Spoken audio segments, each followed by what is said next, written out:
तो दोस्तों चलिए अब हम चलते हैं हमारे पीपीटी पर, जहां पर मैं आपको logic step by step explain करने वाला हूं।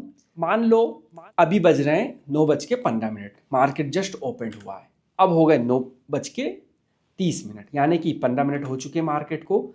पहली 15 मिनट की कैंडल फॉर्म हो गई, सिंपल। अब ये जो पहली 15 मिनट की कैंडल थी, इसकी जो ओपनिंग है वो EMA 9 के नीचे होनी चाहिए। Closing doesn't much matter, opening. यानी कि मैं क्या बोलने वाला हूं कि जिस दिन मुझे मैजिकल कैंडल जनरेट हो, यानी कि जिस दिन मुझे EMA का महासंगम मिले, उस दिन मार्केट की जो ओपनिंग हो वो EMA 9 के नीचे हो। इस लाइन का मतलब ये है, ठीक है। ओपनिंग होनी चाहिए फर्स्ट 15 मिनट की कैंडल की ओपनिंग EMA 9 के नीचे होनी चाहिए, ये था इसका मतलब। चलिए अब आगे बढ़ते हैं। कितने बज गए? 15 मिनट की एक और कैंडल बन गई। 9:45 हो गया, 10 बज गए, 10:15 बज गए, 10:30 बज गए, 10:45 हो गया, 11 o'clock को दोस्तों हमको यहाँ पर निकली मैजिकल कैंडल। अब इस मैजिकल कैंडल की क्या खासियत है दोस्तों? ये जो मैजिकल कैंडल है, इसने अपने सारे EMA का एक ही मैजिकल कैंडल के अंदर ब्रेकआउट दिया है। EMA 9, EMA 20, EMA 50, EMA 100, EMA 200, सारे EMA का जो ब्रेकआउट है दोस्तों इस 15 मिनट की कैंडल के अंदर समावित है। यही नहीं रुके दोस्तों, हमने एक और ट्विक किया है।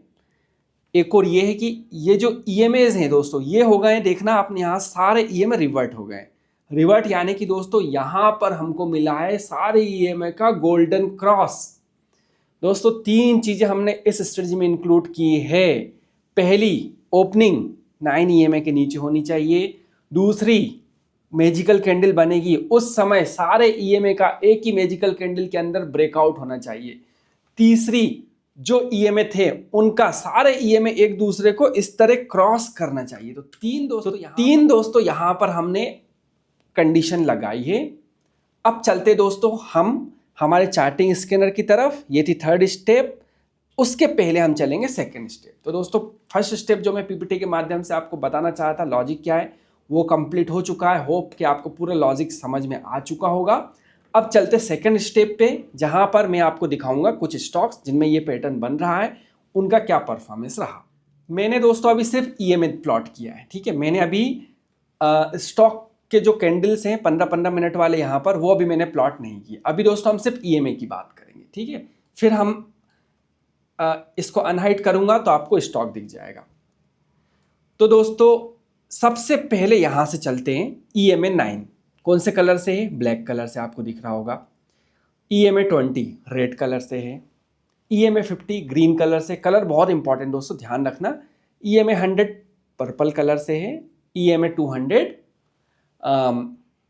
500 ब्लू कलर से। तो दोस्तों ये जो EMA है दोस्तों, ये स्लो EMA होता है। ये थोड़ा फास्ट, ये थोड़ा फास्ट, ये थोड़ा फास्ट। 9 सबसे फास्ट, ये पहली चीज। दूसरी चीज, जो 9 EMA होता है दोस्तों, उसको वो क्विक रिस्पॉन्ड करता है। 20 EMA थोड़ा स्लो रिस्पॉन्ड करता है। 50 थोड़ा स्लो, 100 थोड़ा स्लो, 200 थोड़ा स्लो। तो दोस्तों यहाँ पर मैं एक्चुअली EMA मान के चल रहा हूँ कि EMA आपको पता है क्या होता है, तो वो मैं बहुत ज़्यादा डीपली नहीं जा रहा हूँ, ठीक है। अभी हम देख लेते दोस्तों यहाँ पे क्या कंडीशन बन रही है। जो 9 EMA है वो सबसे नीचे है, ध्यान से देखना, ब्लैक कलर का। EMA 20 थोड़ा ऊपर, EMA 50 थोड़ा और ऊपर, EMA 100 उसके ऊपर, और EMA 200 सबसे ऊपर, ठीक है। ये हमने क्यों देखा? क्योंकि हम देखेंगे ना हमारी सेकंड कंडीशन क्रॉस ओवर भी तो होना है, गोल्डन क्रॉस ओवर मिलना है हमको। तो अब दोस्तों यहाँ पर क्या बन रहा है, हमको दिख रहा है दोस्तों इस समय। अब यहाँ पर दोस्तों क्या हुआ, ये जो EMA 9 था, सबसे नीचे था, ये आ गया दोस्तों उठ के सबसे ऊपर, ठीक है। EMA 20 जो सेकंड नंबर पे था, वो आ गया ऊपर से सेकंड नंबर पे। ग्रीन कलर का मिडिल पे था, तो अभी भी मिडिल पर ही रहेगा, ठीक है, कोई दिक्कत नहीं है। EMA 100 यहां से जो ऊपर से सेकंड नंबर पे था, अब वो नीचे से सेकंड नंबर पे आ गया। और EMA 200 दोस्तों सबसे ऊपर थी, वो आ गई सबसे नीचे। दिख रहा है दोस्तों आपको? पूरे जो EMA थे हमारे सारे क्रॉस ओवर हो गए। यहाँ पर बोलते दोस्तों एक गोल्डन क्रॉस ओवर होता है, एक डेड क्रॉस ओवर होता है। अगर EMA 9 ऊपर चल रहा है, ऊपर हो गया तो बोलते हैं गोल्डन क्रॉसओवर। EMA 9 जो सबसे छोटे ई में होता है वो नीचे हो गया तो डेथ क्रॉसओवर होता है। डेथ क्रॉसओवर में हम शॉर्ट कर सकते हैं। और अभी हम बात करें दोस्तों गोल्डन क्रॉसओवर की, ठीक है। तो ये था दोस्तों कंडीशन हमारी पूरी मैच हो गई। कौन सी? सेकंड वाली। सेकंड वाली मतलब ये वाली कंडीशन बता देता हूँ, ये वाली कंडीशन, ठीक है। ये पूरे इन्वर्स हो गए हैं यहाँ पर। अब हम देखेंगे 15 मिनट की कैंडल जिसने इन सभी का ब्रेकआउट भी दिया। दो चीजें दोस्तों हमने यहाँ पर की है। अब हम चलते हैं दोस्तों, ये जो चार्ट है IRCTC का 15 मिनट का दिख रहा है दोस्तों, 15 मिनट का ये इंटरवल किया है मैंने। अब मैं एक काम करता हूँ, इसको अनहाइड पे क्लिक करता हूँ। अनहाइड क्लिक करने के पहले मैं ये जो मैंने रेड ड्राइंग की है इसको मैं डिलीट कर देता हूँ ताकि चार्ट थोड़ा दोस्तों मैं इसको अनहाइड कर देता हूँ।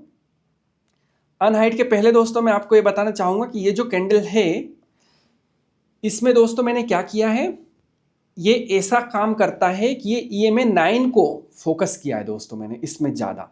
क्यों? EMA 9 को अगर हमने ब्रेकआउट दे दिया इसने तो सारे EMA को वो दे ही देगा, क्योंकि आपको दिख रहा होगा दोस्तों यहाँ पर EMA 9 इंपॉर्टेंट है। अगर इसने अपना EMA 9 के ऊपर क्लोज कर दिया तो सारे ऑटोमेटिक हो गए। मैं क्यों अलग अलग कंडीशन डालता? मैंने चार्टिंग में क्या किया दोस्तों, एक एक EMA के लिए अलग अलग कंडीशन नहीं डाली है। मुझे पता है कि भाई EMA 9 को 20 फॉलो करता है, 20 को 50 फॉलो करता है। 50 देखो सबसे फास्ट मूवमेंट आता है EMA 9 पे, उससे थोड़ा स्लो 20, उससे थोड़ा स्लो अगर मान लो रनिंग हो रही है तो सबसे तेज कौन दौड़ता है? EMA 9।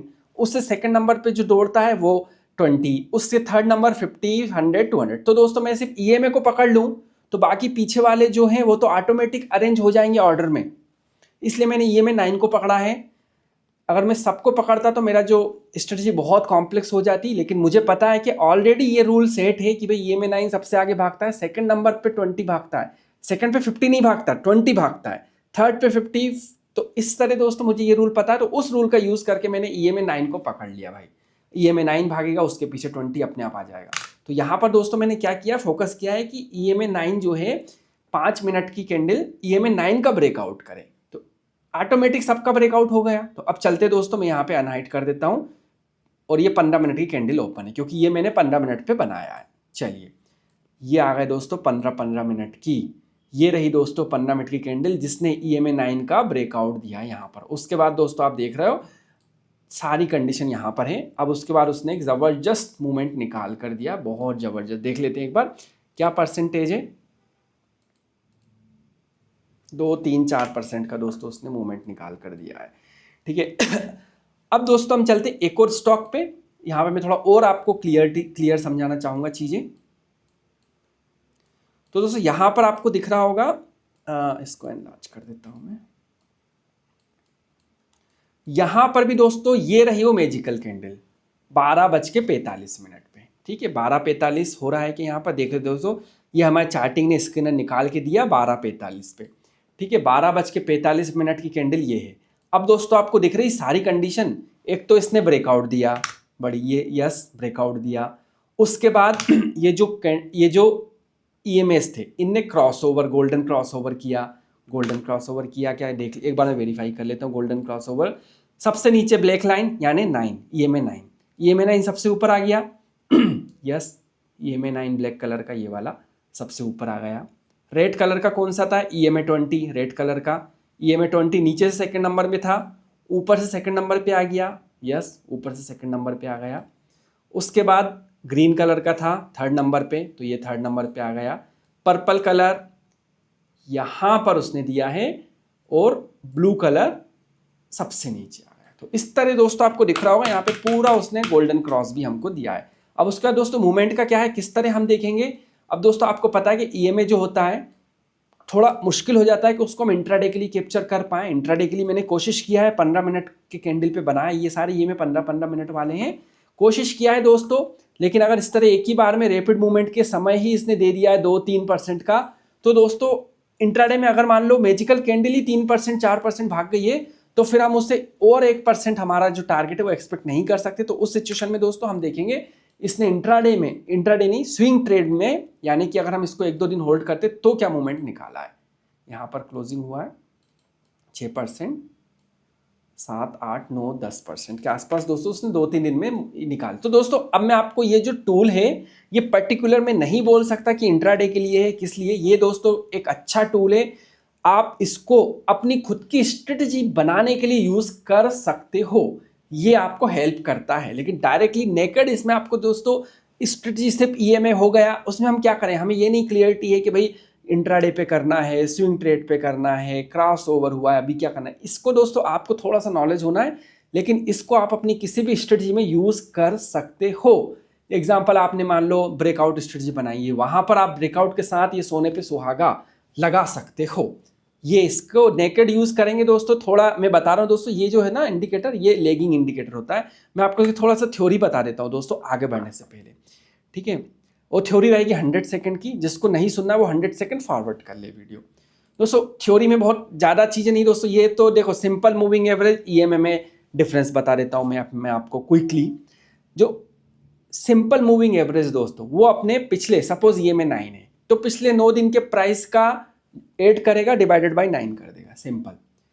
लेकिन जो एक्सपोनेंशियल मूविंग एवरेज दोस्तों, ये जो करंट कैंडल है उसको थोड़ा वेटेज दे देता है।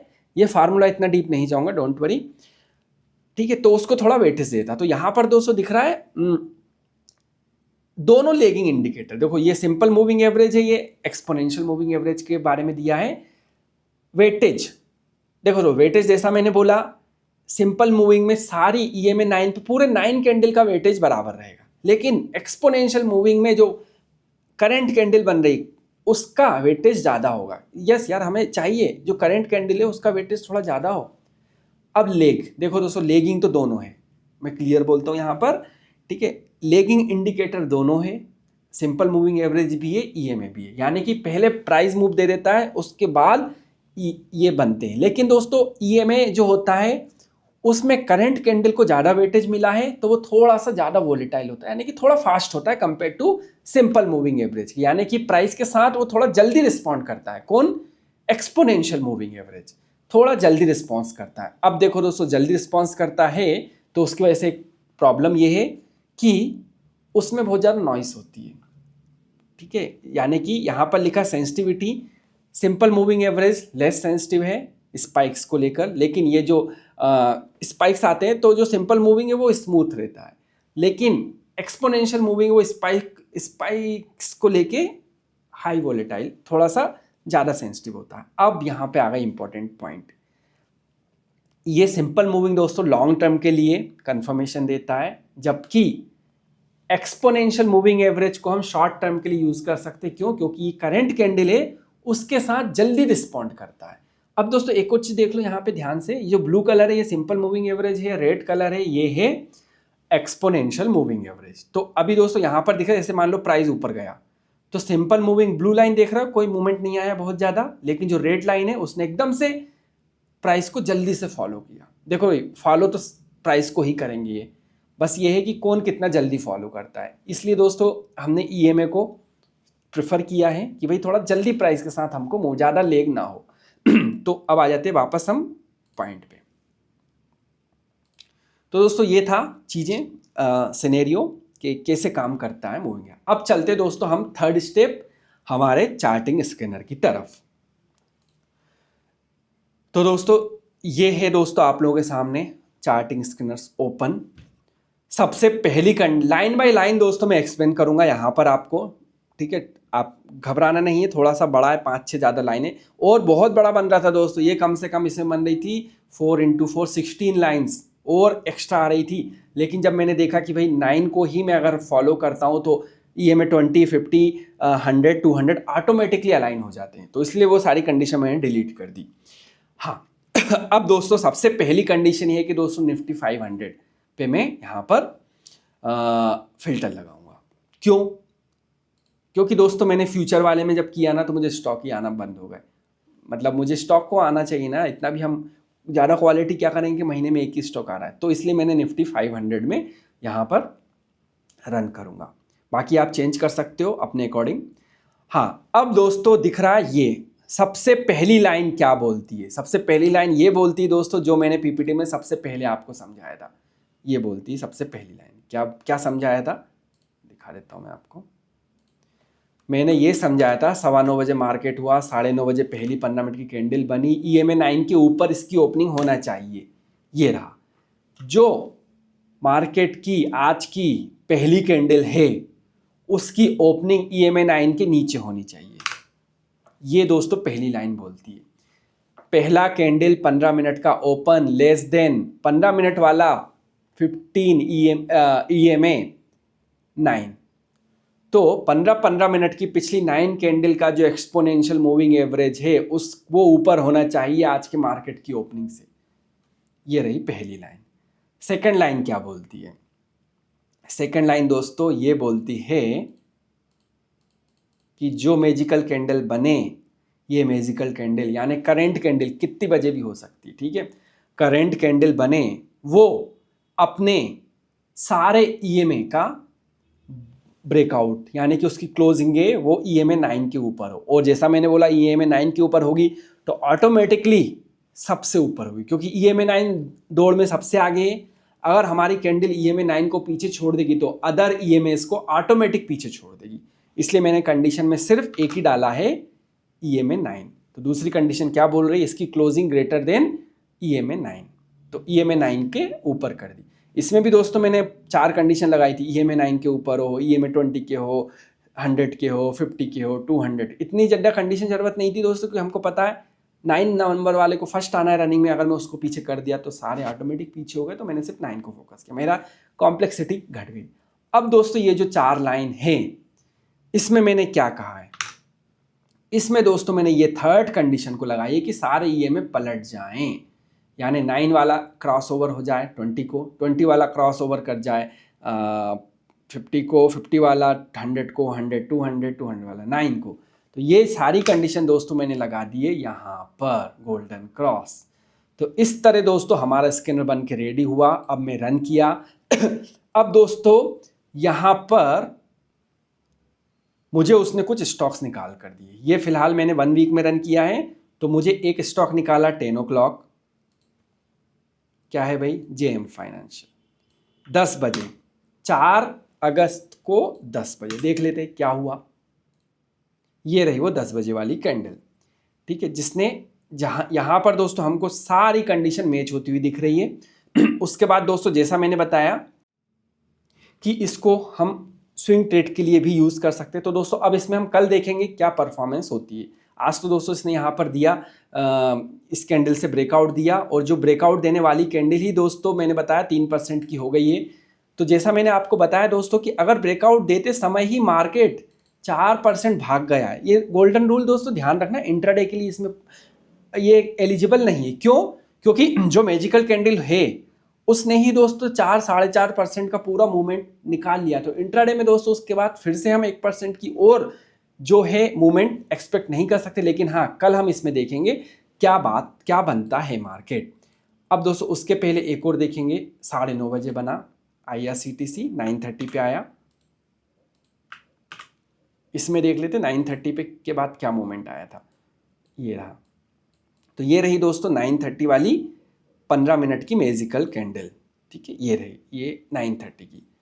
उसके बाद दोस्तों उसने हमको यहाँ पर मूवमेंट निकाल कर दिया, वो इंट्राडे वाला मूवमेंट निकाल कर दे दिया 2%, 3%। अब देख लेते हैं और अब दोस्तों मैं एक और चीज़ बताऊंगा, ये जो 9:15 बता रहा है ना, 9:15, 3 बजे, इनको दोस्तों मैं कंसिडर नहीं करूँगा। क्यों? क्योंकि दोस्तों 9:15 पे लॉजिक ही नहीं बनता है। दोस्तों देखो ना, यहाँ पर हम लोग चाह रहे हैं कि भाई 9:15 पे कहाँ से कैंडल आएगी, वो कल की कैलकुलेशन करेगा 1 डे बिफोर की। तो हमारी 1 डे बिफोर की है तो कैलकुलेशन सारी खराब हो जाएगी। हमारी कैलकुलेशन है कि पहली 15 मिनट की कैंडल है भाई, वो EMA के नीचे ओपन हुई नहीं, उसके पहले ही 9:15 पे ही हमको अगर अलर्ट आ गया है तो वो हमारी कंडीशन पूरी तरह फुलफिल नहीं कर रहा है। इसलिए मैं 9:15 वाले नहीं लूँगा, ठीक है। अब चलते हैं, ये रहा 12:45, ये देख लेते दोस्तों 12:45 में क्या हुआ यहाँ पर। ये दोस्तों 12:45 की ये रहा 12:45 दोस्तों, वही कंडीशन बनी सारी चीज़ें, ठीक है। उसके बाद उसने उस दिन तो मूवमेंट नहीं दिया, क्योंकि उस दिन वो ऑलरेडी जो कैंडल बनी थी मैजिकल, वही ऑलरेडी 3.5% का मूवमेंट दे दिया था। तो फिर हम और उससे ज़्यादा मूव एक्सपेक्ट नहीं रख सकते। लेकिन उसने दूसरे दिन 8%, तीसरे दिन 12% उसने, लेकिन शॉर्ट टर्म में हमको मूवमेंट निकाल कर दिया। अब ये देखो दोस्तों, फिर से 9-15 ये हम नहीं लेंगे, ये 9-15 ये नहीं लेंगे। मैं थोड़ा सा रेंज को बढ़ाता हूँ 9-15 11:30 बजे यूनाइटेड स्पिरिट, 22 तारीख को 11:30 बजे।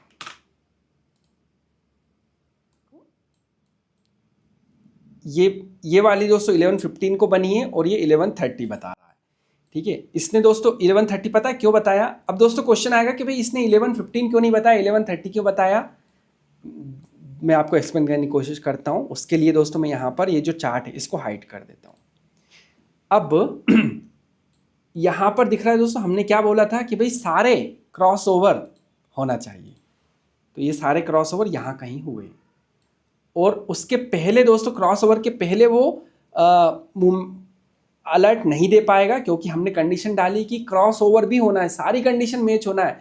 सिर्फ 15 मिनट कैंडल ब्रेकआउट करने से ही काम नहीं चलेगा, दूसरी कंडीशन भी मैच होना है। सारी कंडीशन जब मैच हुई तब दोस्तों उसने हमको अलर्ट निकाल कर दिया। पहला रीज़न। दूसरा रीज़न दोस्तों, जैसा मैंने आपको बताया था कि ये EMA वगैरह जो होते हैं थोड़े से लेगिंग होते हैं दोस्तों, तो 15 मिनट का लेग होना बहुत बड़ी बात नहीं है, हो जाता है दोस्तों, तो 15 मिनट का डिले। तब भी अगर हम देखें तो यहाँ से इंट्राडे में उसने 0.7% का मूवमेंट निकाला, 2% का मूवमेंट निकाला स्विंग ट्रेड में, और इसने कितना हो गया, 4% हो गया, 5% हो गया, 7% हो गया है। तो इस तरह दोस्तों, लेकिन उसने लॉन्ग टर्म में हमको 9% हो गया, 10% हो गया। तो इस तरह दोस्तों उसने भले इंट्राडे में बहुत बड़ा मूवमेंट नहीं दिया, लेकिन जो उसने पिछले 5-6 दिनों में 10% का मूवमेंट निकाल के दिया, वो एक हमारा अचीवेबल है, जिसको हम अचीव कर सकते हैं। तो दोस्तों यहाँ पर जैसे मैंने बोला कि भी लेगिंग होते हैं, लेकिन दोस्तों हमने इसमें प्राइस एक्शन भी ऐड किया है, EMA लिया ताकि थोड़ा जल्दी मूव दे। सारी चीज़ें करने के बाद भी दोस्तों अगर मान लो लेट होता भी, ये एक्चुअली यहाँ पर हुआ था, यहाँ पे हमको अलर्ट आना था, लेकिन ऑलरेडी 15 मिनट लेट आया क्योंकि लेगिंग है। सपोज और भी लेट आता, मान लो 1 घंटे लेट आता, इधर भी अगर हम एंट्री लेते तो भी दोस्तों वो हो गया हमारा शॉर्ट टर्म के लिए 10% का मूवमेंट दिया। अब दोस्तों मैं आपको कुछ और दिखा रहा था। हाँ, क्वेश्चन दोस्तों मेरा आपसे अभी एक टेक्निकल क्वेश्चन है। अगर आप यहाँ तक रुके तो डेफिनेटली मुझे पता है कि आपको नॉलेज है, यहाँ तक तभी रुके हैं आपको समझ में आ रही है चीज़ें। अब दोस्तों मैं क्या कर रहा हूँ, मैं आपसे एक टेक्निकल क्वेश्चन पूछता हूँ। फिलहाल मेरे पास आंसर नहीं है, लेकिन मैं निकाल लूँगा उसका आंसर। अभी क्वेश्चन ये है दोस्तों, 9:15 पे, ये भी 9:15 पे आ रहा है, 9:15, ये भी 9:15। तो दोस्तों मैं चाहता हूँ कि मुझे 9:15 पे जब मुझे एंट्री नहीं लेना है तो मुझे स्टॉक निकाल के क्यों दे रहा है? तो मैं चाहता हूँ कि भाई 9:15 के स्टॉक्स वो निकाले ही ना। तो अब मुझे क्वेश्चन ये है कि भाई कोई मुझे यहाँ पे कंडीशन बता सकता है कि मैं ऐसी क्या कंडीशन लगाऊं कि 9:15 वाले स्टॉक एलिमिनेट हो जाएं इस फिल्टर से, वो आए ही नहीं। तो ये था दोस्तों क्वेश्चन ऑफ दिस स्क्रीनर। तो फ्रेंड्स इतना ही था दोस्तों आज के वीडियो में। So thanks for watching, bye.